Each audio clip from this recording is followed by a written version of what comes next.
வணக்கம். இன்றைய அரசியல் ஆடுகளத்திற்கு உங்கள் அனைவரையும் அன்புடன் வரவேற்கிறோம். இன்றைய முக்கியமான செய்திகள். ஸ்டாலின் கொள்ளையடித்த பணத்தை அங்கங்கே ஒவ்வொரு இடத்துலையும் முதலீடு பண்ணிட்டு வெற்றிகரமாக லண்டனிலிருந்து திரும்பி வந்து விட்டார். லண்டன்லேருந்து திரும்பி வர்றதுல என்ன அதிசயம்? லண்டன்லேருந்து ஒரு ஃப்ளைட் வருது.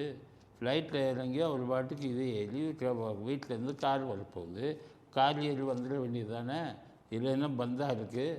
நாட்டுக்கு தியாகம் பண்ணுறதுக்காக லண்டனுக்கு போனீங்களா? கொள்ளையடித்த பணத்தை கொண்டு போய் முதலீடு பண்ணுறதுக்காக லண்டன் போயிட்டு அவர் என்ன, அவங்க அப்பா புத்தி இப்படியே தான். அவங்க அப்பா என்ன பண்ணுவார், வெளிநாடு போயிட்டு வந்துட்டால் மாவட்ட செயலாளர் கூட்டத்தை கூட்டிடணும். அப்படி வந்து இறங்குவார். அப்படி திரும்பி பார்ப்பார், கூட்டம் நிற்கணும், கருணாநிதி வாழ்க கருணாநிதி வாழ்கன்னு கட்டணும், வெடி போடணும். இதெல்லாம் பண்ணினா தான் மாவட்ட செயலாளர் நிற்பான். எந்த காலத்திலையும் எந்த முதலமைச்சரையும் செய்யாததை முதல் செய்தவர் கருணாநிதி. அந்த கருணாநிதி செய்த இதை வந்துக்கிட்டு அப்படியே அவங்க பசங்கள்லாம் பண்ணிக்கிட்டு இருக்காங்க. ஒரே ஒரு வித்தியாசம், கருணாநிதி உள்ளூர்லேயே வட்டிக்கு கொடுப்பாரு. சில ஜவுளி கம்பெனிகள்லாம் இருக்குது, 2 வட்டிக்கு கொடுப்பாங்க உள்ளூரில். அதேனா இது எப்படின்னு கேட்டிங்கன்னா, ஸ்டாலினும் உதயநிதியும் வெளிநாடுகளில் வட்டிக்கு கொடுத்து வெளிநாட்டில் முதலீடு பண்ணுறாங்க. அவ்வளோதான் வித்தியாசம். மற்றபடி இதெல்லாம் சேம். வரும்போது குதிக்கிறது, விசில் அடிக்கிறது. என்னையா பெரிய தியாகத்தை பண்ணிவிட்டு கிழிச்சிட்டு வரீங்க? துபாய்க்கும் இதுக்கும் போயிட்டு என்னத்தை கிழிச்சிட்டு வர்றீங்க? அவர் அங்கேருந்து வர்றாரு, இங்கே ஒரு கூட்டம் நின்று இருக்குது ரெட்டியா. அதுவும் அப்படியே அங்கேருந்து விமானம் என்னமோ இது பண்ணாரான்னு தெரியல, அங்கே நேராக துபாய்க்கு போயிட்டார். அங்கேருந்து நேற்று நைட்டு பூரா பெரிய கூட்டம், பெரிய தியாகிகள். இந்த கூட்டம்லாம் வரவேற்க காத்துட்டு இருந்துட்டு ஏமாற்றத்தோட திரும்பி வந்திருக்கு. அப்படியே துபாய்க்கு போயிட்டார். இந்த சாயங்காலம் வந்து விட்டதாக கேள்வி. சனியும் பிடிச்சாங்க. வந்தால் என்ன, வரலைன்னா என்ன? என்னத்தை சம்பாதிச்சுட்டு சம்பாதிச்ச பணத்தை பூரா இங்கே வந்து முதலீடு பண்ணிட்டு வரீங்க. அதனால் வந்துட்டார் வெற்றிகரமாக. டெல்லி இதிலிருந்து லண்டன்லேருந்து இங்கே வந்துட்டார். என்னென்னு கேட்டிங்கன்னா, மகனும் அவர் துபாய் கதையெல்லாம் முடிச்சுட்டு அவர் வருவார் அப்படின்ட்டு. பெரிய யோகியங்க, உத்தமைங்க வந்துக்கிட்டு லண்டன்லேருந்து இங்கே வந்துட்டு சேர்ந்துட்டீங்கன்னா உங்களுக்கு வரவேற்பு வேறு உங்கள் மூஞ்சிக்கு.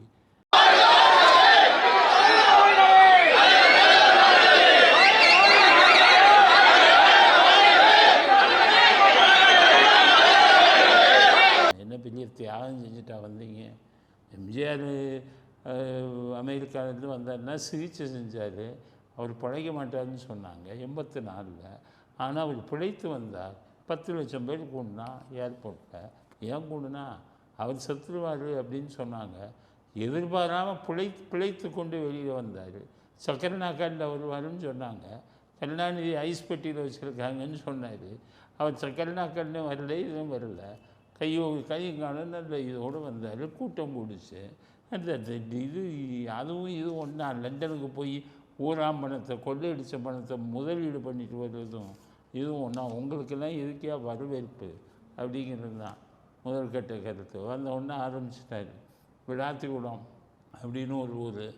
அந்த ஊரில் எம்எல்ஏவான் மணிகண்டன் அவர் பேர். எம்எல்ஏ பேசுகிற மாதிரியா பேசுகிறீங்க? எதிர்கட்சியில் முதலமைச்சராக இருக்காரு. கையை உடிப்பேன் காலை உடிப்பேன்னு பேசலாமா? முதல்ல இந்த வீடியோ பாரு. மானங்கட்ட தமிழ்நாட்டினுடைய முதலமைச்சர், உன்னை சட்டமன்றத்துக்குள்ள வச்சு பாத்துக்கிறோம்டா. நாங்க என்ன கோமாளி பையில நினைச்சுக்கிட்டு இருக்கிற? சட்டமன்றத்தை பூட்டுவானா? பூட்டினா உனக்கு எலும்பு இருக்காது, ஒட்டச்சிட்டு தான் உன்னை அனுப்பி விடுவானா. பூட்டி பாரு சட்டமன்றத்தை. இந்த வீடியோவில் சட்டசபைக்கு வந்து கையையும் உடைப்பேன் காலையும் உடைப்பேங்கிறான் அந்த எம்எல்ஏ. இப்படியா பேசுகிறது ஒரு எம்எல்ஏ? கையும் காலையும் உடைக்க சொல்லுங்கள் நேரடியாக. யாரையாச்சும் ஒரு ஆளை நான் அனுப்புகிறேன். உனக்கு கை காலை உடைக்கிற அளவுக்கு தெம்பு இருக்கா?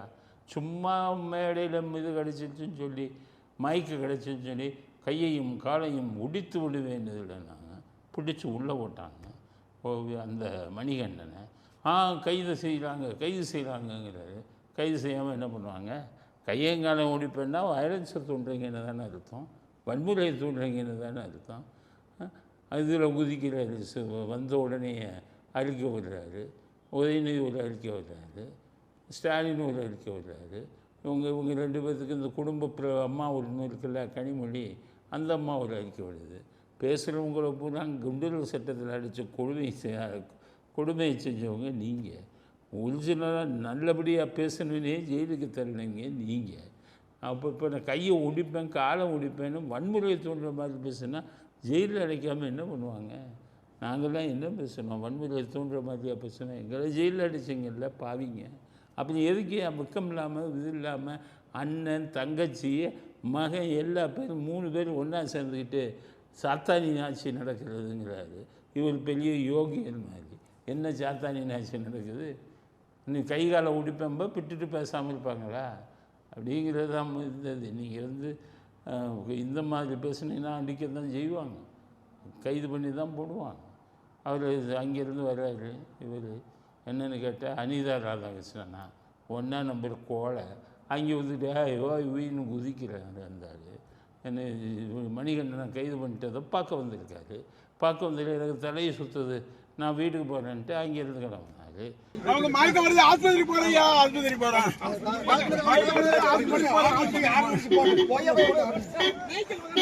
இல்லைன்னா அவரையும் பிடிச்சி உள்ளே போட்டுருப்பாங்க, நம்மளை பிடிச்சி உள்ளே போட்டுருவாங்கன்னு போகிறாரு.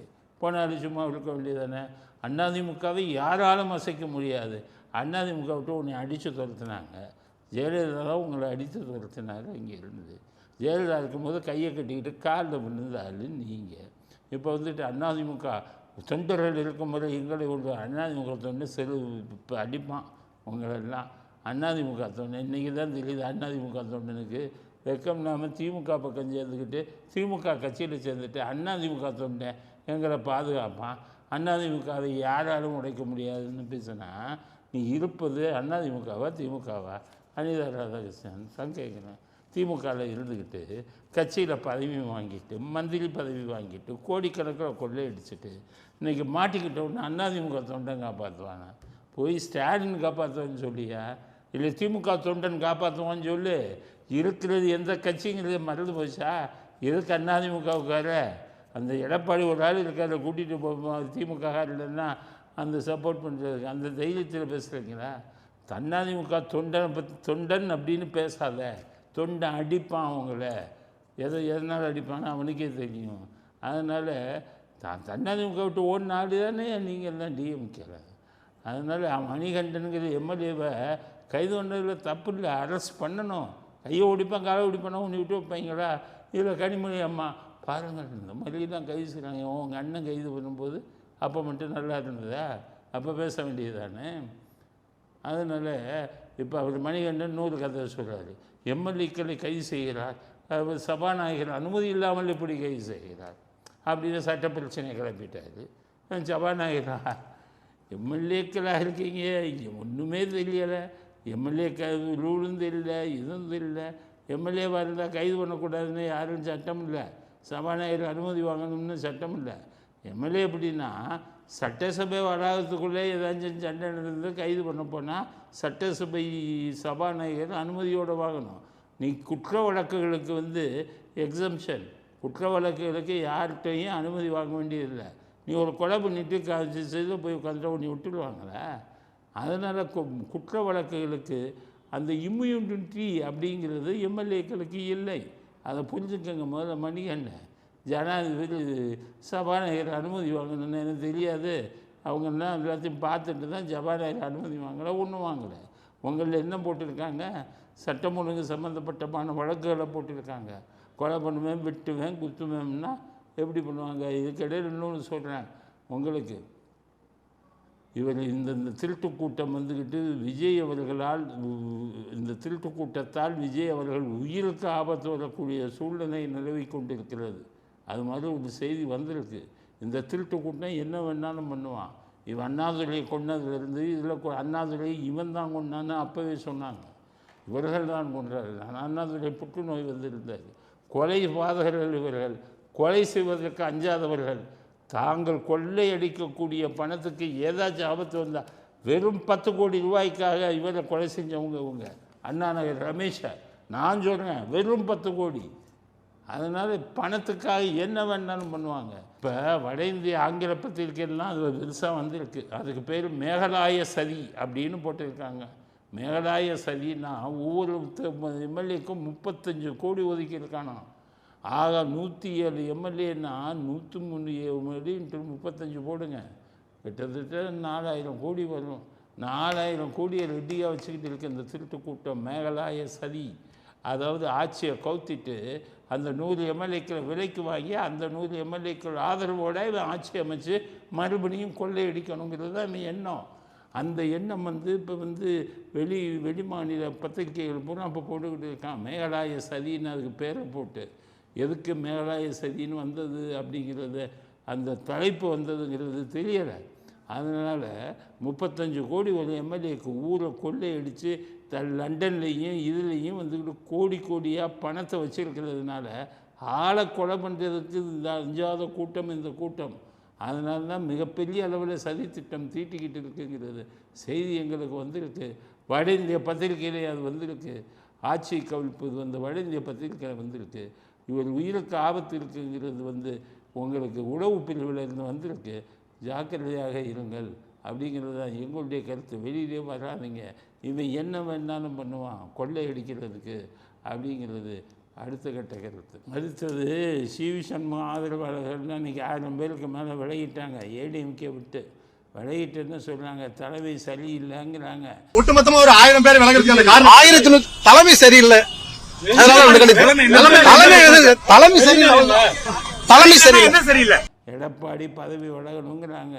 எங்களுடைய கோரிக்கையும் தான் எடப்பாடி பதவி விலகணும். உடனே எடப்பாடி சொல்கிறாரு, நான் தான் 47 எம்எல்ஏ ஜெயிச்சிருக்கிறேன். 47 எம்எல்ஏக்கு ஜெயித்தது எல்லாம் ஒன்றா இருக்கும்போது ஜெயித்தது. திமுகவுக்கு ஆதரவு கொடுக்க மாட்டேன்னு சொல்லும்போது ஜெயித்தது. என்னைக்கு திமுகவுக்கு ஆதரவு கொடுப்பேன்னு சொல்லியாச்சோ அன்னைக்கு அந்த பதவியில் இருப்பதற்கு எடப்பாடி தகுதியற்றவர். எடப்பாடி உடனே ராஜினாமா செய்யணும். இந்த சிவி சண்முகம் ராஜினாமா பண்ணிட்டாங்க, எல்லாம் அவரும் ராஜினாமா செய்வார் என்று நினைக்கிறேன். அந்த எம்எல்ஏவும் காலி ஆகிடும் சீக்கிரம். எல்லாத்துக்கும் சேர்த்து மொத்தமாக அந்த தேர்தல் வரும்னு நினைக்கிறேன். இதுக்கிடையில் அவங்க இருக்காங்க பாருங்கள், ரோஸ் அவங்க செங்கோட்டையனை பார்த்துருக்காங்க. அவங்களும் கூடிய விரைவில் ராஜினாமா செய்வாங்கன்னு நினைக்கிறேன். எடப்பாடிக்கு எதிர்ப்பு வலுத்து வருகிறது. காட்சியிலிருந்து அவரை தூக்கணும், கட்சியிலிருந்து அவரை தூக்கணுங்கிறதுல பல பேரும் இதாக இருக்காங்க. அது சரியான கோரிக்கை என்பது தான் எங்களுடைய கருத்து. எடப்பாடி பழனிசாமியை விரட்டுங்கள் அதிமுகவை விட்டு. அதிமுக உருப்பட வேண்டும் என்றால் அது ஒன்றுதான் வழி. அருமை என்ற பல ஆதாரங்கள் இருக்குது.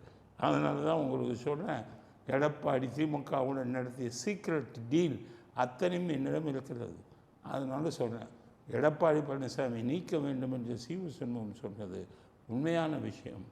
அது நடந்தால் எல்லோருக்கும் நல்ல, அதிமுக கட்சிக்கே நல்லது அப்படிங்கிறது தான் நமது அடுத்த கட்ட கருத்து. அப்புறம் துறை வைக்கோன்னு சொல்கிறார். கரூர் இது நடந்து செத்த உடனே ஸ்டாலின் எல்லாத்துக்கும் ஃபோன் பண்ணி, குறிப்பாக வைகோவுக்கு ஃபோன் பண்ணி அறிக்கை விடுங்க, என்னாச்சு விஜய் தான் காரணம்னு. இதே பொழப்பையா அவங்க. அன்னைக்கு சம்பவம் நடந்து அன்னைக்கு இரவு தலைவர் வைகோ எனக்கு கதவை தட்டுறாரு. இந்த மாதிரி கரூர் பார்த்தியப்பா, இந்த மாதிரி நான் பார்த்துட்டு தான் இருக்கேன், டிவியில் பார்த்துட்டு தான் இருக்கேன். திமுக அங்கே அறிக்கை விட சொல்கிறாங்க. அந்த பேரை நான் சொல்ல விரும்பல. அறிக்கை விட சொல்கிறாங்க. சகோதரர் விஜய் குற்றப்படுத்தி அவர் தான் இந்த மரணங்களுக்கெல்லாம் காரணம்னு சொல்லி குற்றப்படுத்தி ஒரு அறிக்கை விட சொல்லும்போது நான் கண்டிப்பாக கூடாதுன்னு நான் சொல்கிறேன். அதாவது அப்பாவுக்கு இதே பொழப்பு, பையனுக்கு இதே பொழப்பு. எதையாச்சும் ஒரு கொலை கூட பண்ணிவிட்டு இன்னொருத்தன் தலையில் அதை கொண்டு போய் சேர்க்கிறது மன்னர்கள். எனக்கு தெரியாதா? அதனால் உங்கள் அப்பாவுக்கு இதே பொழப்பு, அவர் பையனுக்கு இதே பொழப்பாக விட்டுருக்காங்க. கரூர் நடந்து 41 பேர் சத்தான்ல. நீ ஃபோன் பண்ணி ஒவ்வொருத்தருக்கா அறிக்கையாக வர சொல்கிறது. ஒரு முதலமைச்சராக அங்கே போய் உனக்கு என்ன வேணும், அவங்களுக்கு இறந்தவங்களுக்கு என்ன செய்யணும், இதெல்லாம் பார்க்கணும். இதெல்லாம் பார்க்குறத விட்டுட்டு உடனடியாக அவருக்கு வைகோவுக்கு ஃபோன் பண்ணி விஜய் தான் காரணம்னு அறிக்கை விடுங்கன்னு பத்திரிக்கை காரணம் பூரா கையில் போட்டு வச்சுருக்கிறது. அறிக்கை விட்டோன்னா பாவம் அப்பாவிங்கன்னா விஜய் தான் காரணமா அப்படின்னு நினைப்பாங்க. 41 பேரையும் கொலையும் செஞ்சுட்டு விஜய் தலைவருக்கு பழியப்பட எவ்வளோ பெரிய இது திட்டம் போட்டுருக்காங்கிறத வைகோ இன்னைக்கு போட்டு கழிச்சிட்டார். அதனால் இந்த புத்தியாதி தமிழ்நாடு இருக்கிற எல்லோருக்கும் தெரிஞ்சது தான் இது. இருந்தாலும் வைகோ அவர்கள் இன்று அதை போட்டு உடைத்திருக்கிறார். துறை வைகோ அதை போட்டு உடைச்சிருக்காருங்கிறது அடுத்த கட்ட செய்தி. அடுத்தது இந்த தனுஷ் அரசியலுக்கு வரப்போகிறாரு, அப்படிங்கிற மாதிரி ஒரு கூட்டம் பொருளையை கிளப்பி விட்டுக்கிட்டு இருக்கான். இதை டெல்லி நம்பி இருக்கு. உடனே இன்றைக்கி அவர் படத்துக்கெல்லாம் வந்து பரிசு கொடுத்து, எனக்கு தனுஷ் வந்து ஏற்கனவே பல படங்களுக்கு பரிசு வாங்கியிருக்கார். அசுரன்கிற படத்துக்கு பரிசு வாங்கினார். ஆடுகளம்ங்கிறது யாரும் ஆயத்திறக்கலை, அதெல்லாம் நல்லபடியாக நடித்தது. உண்மையிலே தான் அதுக்கு பரிசுக்கு தகுதியுள்ள படம். ஆனால் இப்போ கொடுத்துருக்கிற படங்களுக்கெல்லாம் பரிசுக்கு தகுதி இல்லாத படம் அப்படிங்கிற ஒரு இது வந்து பேச்சு வந்து அடிபடுது. சிறந்த நடிகர், சிறந்த இது படம் அப்படின்னு அவங்க கொடுத்த எதுவுமே பொருத்தமில்லாத ஒரு இது தான், பட்டங்கள் தான் அப்படின்னு வந்திருக்கு. அதுக்கு இப்போ ரசிகர் மன்றத்தெல்லாம் எல்லாத்தையும் தூண்டி விட்டு அது எல்லாருக்கும் உங்களுக்கு இது பொதுமக்களோட தொடர்பு வைங்க அப்படின்னு அவர் சொல்லிக்கிட்டு இருக்காராம். எல்லோருக்கும் ஆசை வர வேண்டியது தான். ஆனால் எல்லோரும் எம்ஜிஆர் ஆக முடியாது, எல்லாம் விஜய் ஆக முடியாது. அதனால தான் அவர் கேட்குறாரு அவங்க அப்பாட்ட போய், என்னங்க உங்கள் பையன் இதுக்கு வர போகிறாருன்னு. என் பையன் வந்து இந்த நாட்டுக்கு சுதந்திரம் வாங்கி கொடுக்க போகிறானா அப்படின்னு அவருக்கு அவங்க அப்பா கேட்குறாரு. என் பையன் வந்து என்னத்தை பெருசாக செய்ய போகிறான், அவன் ரேட்டு மார்க்கெட் ரேட்டு நடிக்கிறது இதை கேளுங்க. நீங்கள் என்ன அவன் கட்சி ஆரம்பிக்கிறது தான் கேட்குறீங்க. கட்சியை வந்து என்ன பெரியத்தை சாதிக்க போகிறான்னு அவங்க அப்பாவே சொல்லிட்டார். அதனால் இது டெல்லிக்கு இவர் கட்சி ஆரம்பிக்க போகிறாருன்னு தெரிஞ்சு போச்சுன்னு நினைக்கிறேன். சம்பந்தமில்லாத பரிசெல்லாம் அவருக்கு கொடுத்துருக்கிறார்கள் என்பது கோலிவுட்டில் பேசக்கூடிய இது. அதே தான் இப்போ டெல்லி வட்டாரங்களும் தெரிஞ்சுக்கிட்டு இருக்குது. இப்போ இதை கொண்டு வந்துட்டாங்க. அதாவது இது வரையறுப்பு, தொகுதி வரையறுப்பு குதின்னு குதிச்சான் அந்த திமுகக்காரன். தொகுதி வரையறுப்பை கூட்டலை இது பண்ணுறீங்களே, குறைக்க போகிறீங்கன்னா அவன் கூட்டுறான். இப்போ எப்படின்னா 39 தொகுதி இருக்குன்னா 50% எல்லா மாநிலங்களுக்கும் கூட்டுறான். நமக்கு இப்போ 39 MP 40 MP இருக்குன்னா 50 அது வந்து 60 58ன்னு கூட போகுது. மொத்தம் 500 MP இருக்கிறது 800 MP போகுது. அவன் சொல்கிறான் நீ வந்து யூபியில் கூட்டிவிட்ட, நீ வந்து பீகாரில் கூட்டுற, வட மாநிலங்களுக்கு கூட்டுற அப்படின்னு சொல்லிகிட்டு இருந்தார் ஸ்டாலின். ஜனத்தொகையின் அடிப்படையில் தான் கூட்டுறோம், அதுக்குன்னு ஒரு கமிட்டி போட்டோமையா, ஜனத்தொகை எங்கெங்கே கூட்டியிருக்கோ அங்கே கூட்டியிருக்கா அப்படிங்கிறாங்க. அதுக்கு ஸ்டாலின் சொன்னார், அது இப்படி ஜனத்தொகை அடிப்படை கூட்டினேன், நாங்கள் வந்து 1க்கு மேல் எப்போது வேண்டாம், 2க்கு மேல் எப்போதும் வேண்டாம்னு குரலையாக பற்றுட்டோம். வட இந்தியாவில் இருக்கிறவங்க கூட பற்றுட்டான், அதை கூட்டலாமா அப்படின்லாம் கத்தணும் குரூப்பு. இப்போ இது வரப்போகுது. நாளைக்கு மெதுவாக திமுக இந்த மசோதாவுக்கு மிகப்பெரிய எதிர்ப்பு தெரிவித்தது. வெளிநடப்பு செய்கிறேன் அப்படின்னு போயிடும். வெளிநடப்பு செய்யலைன்னு போனால் மசோதா நிறைவேறணும். ரெண்டாவது, நாங்கள் எதிர்க்கிறேன்னு சொல்லிட்டு இருந்தீங்க, ஆதரிக்கிறேன்னு சொன்னாலும் ஆச்சரியப்படுறதுக்கு இல்லை. காரணம் இவங்க வேலையை என்னன்னு கேட்டேன்னா, காலில் விழுந்துடுறது.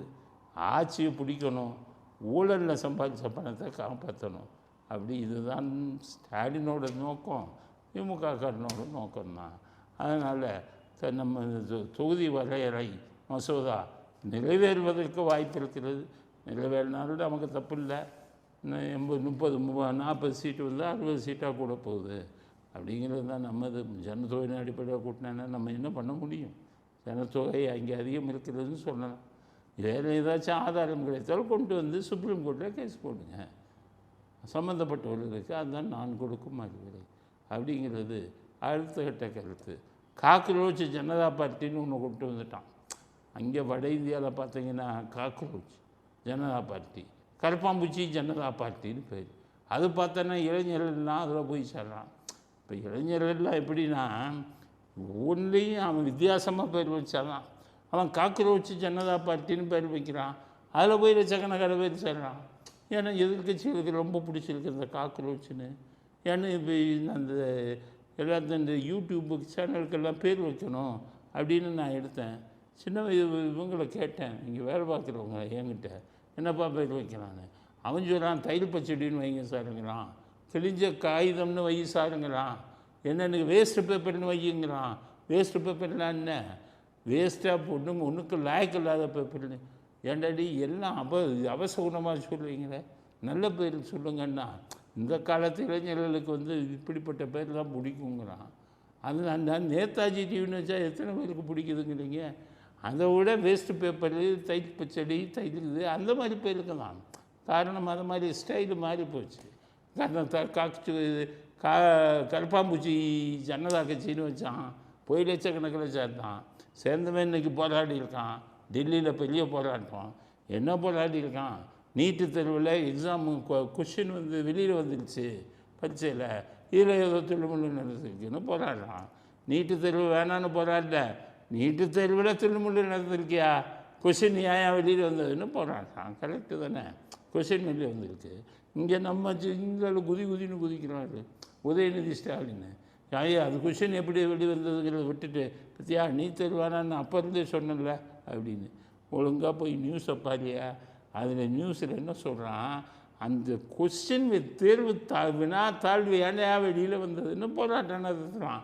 கருப்பாம்பூச்சி பாஜக கருப்பாம்பூச்சி ஜனதா கட்சிக்காரன். அதனால் நீங்கள் எப்போ பார்த்தாலும் அந்த நீட்டு, ஏன்னா உங்கள் ஸ்டைலு எல்லாம் அரிஸ் பண்ணவனா பாஸ் பண்ணி டாக்டரை வந்து பல பேரை கொலை பண்ணணும். உங்கள் கதையே அது தானே.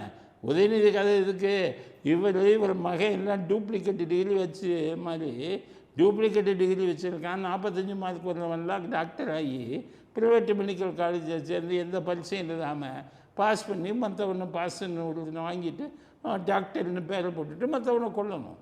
அந்த குடும்பத்தோட இதுவே அப்படி தான். அதனால் அவன் நீட்டு தேர்வுன்னு வைக்கிறான், இப்போ எக்ஸாம்னு வைக்கிறான் அப்படிங்கிற கடுப்பு. அதனால் அவன் ஒன்றும் அப்படி இது பண்ணல. வட இந்தியாவில் எப்படியா கொஸ்டின் காலியாச்சு வெளியில் வந்தது என்று தான் கேட்டிருக்கிறான். அதை புரிஞ்சுக்கணும் உதயநிதி அப்படிங்கிறது அடுத்த கட்ட கருத்து. அடுத்து இன்றைக்கி விஜய் ஒரு கூட்டம் போட்டிருக்கார், மேகதூத அணையை பற்றி கூட்டம்னு போட்டிருக்காங்க. மேகதூத அணையை பற்றி விஜய் அவர்கள் கவலைப்பட வேண்டாம், மேகதூத அணை இப்போதைக்கு வராது, சுப்ரீம் கோர்ட்டே அதை சொல்லிட்டான், 2 ப்ரீமேன் சொல்லிட்டான், இன்னும் கட்டவே ஆரம்பிக்கல, கட்டும் போது நீ கேஸை போடு நான் எடுக்கிறேன்ட்டான். அங்கே மேகதூதனை கட்டினாங்கன்னா நீங்கள் சுப்ரீம் கோர்ட்டில் கேஸை போடுங்க. இப்போ என்ன பிரச்சனை இப்போதுன்னு கேட்டிங்கன்னா, இந்த வருஷம் காவேரி நீர்லேருந்து எந்த தண்ணீரும் திறந்து விடலை. காவேரி நதி நீர் ஆணையத்தில் இத்தனை டிஎம்சி நமக்கு திறந்து விடணும்னு இருக்குது. அதுக்கு வேணால் வழக்காக போடுங்க. அவங்க மேலே வந்து சென்ட்ரல் கவர்மெண்ட்டுக்கு பேசுங்க, அவங்ககிட்ட ஸ்டேட் கவர்மெண்ட்டில் பேசுங்க, வருஷத்துக்கு இவ்வளோ விடணும் விடலை அப்படின்னு பேசுங்க. இப்படி ஒரு போராட்டத்தை நடத்துவது தான். அதுவும் இல்லையா, எம்ஜிஆர் ஸ்டைலில் கூட்டிகிட்டு போய் 5 ஸ்டார் ஹோட்டலில் சீஃப் மினிஸ்டர் முதலமைச்சர் கர்நாடகாரனை உட்காந்து வச்சு அவனுக்கு ஒரு ரூமை போட்டு 6 டிஎம்சி 10 டிஎம்சி என்னென்னு அவன் பாட்டு திறந்து விட்டுட்டு போயிடுவான். ஒன்று அதை பண்ணுங்க, எம்ஜிஆர் பண்ண மாதிரி எல்லா முதலமைச்சரையும் கையில் போட்டு, இல்லைன்னா இது கோர்ட்டில் வழக்கு போடுங்க. உங்களுக்கு தான் காவேரி நதிநீர் ஆணைய தீர்ப்பு இருக்க, அதை விட்டுட்டு மீட்டிங் போட்டோ இது போட்டோ இந்த காவேரி நீர் பிரச்சனையில் எதுவும் நடக்கிற பொருள் இல்லை. 50 வருஷம் ஆனால் அந்த அக்ரிமெண்ட்டை இது பண்ணணும்னு இருக்குது, ரெனுவல் பண்ணணும்னு இருக்குது, புதுப்பிக்கணும்னு. கருணாநிதி 74 அது புதுப்பிக்காமல் தவறிட்டார். அன்னைக்கு குட்டிச்சோராச்சு. அதுக்கப்புறம் காவேரி நடுவில் குறுக்கு அணை, அப்போவே கபினி அணை, ஹேமாவதி அணைன்னு கட்டினாங்க. அப்போ வச்சு அவர் தடுத்துருக்கணும், அதையும் கோட்டை விட்டார். இப்போ அவங்க பையன் வந்துட்டு காவேரி பற்றியே பேசுகிறதில்ல. அட்லீஸ்ட்டு விஜய் ஆச்சு மீட்டிங்கு போடுறாரு. நான் எதுக்கு சொன்னேன்னா, மீட்டிங்கு போட்டாலும் அது எதுவும் நடக்காது. நீங்கள் காவேரி நீரை பற்றி நீங்கள் செய்கிறதுனா இது ஒன்று தான் வழி. ஒன்று கையில் போட்டு செய்யுங்க, முடியலைன்னா நீங்கள் வழக்கு நீதிமன்றத்துக்கு போங்க. காவேரி நதி இல்லைன்னா புது மாற்று வழியை கண்டுபிடிங்க, புதிய தண்ணீர் நிலைகளை கொண்டு வாருங்கள். இதே காவேரியை நம்பியே நம்ம எவ்வளோ நாளைக்கு இருக்க போகிறோம் அப்படிங்கிறத அடுத்த கட்ட கருத்தாக பதிவு செய்கிறோம். இத்துடன் இன்றைய அரசியல் ஆடுகளம் நிறைவுறுகிறது. மீண்டும் நாளை புதிய செய்திகளுடன் உங்களை சந்திக்கிறோம். நன்றி, வணக்கம், ஜெயன்.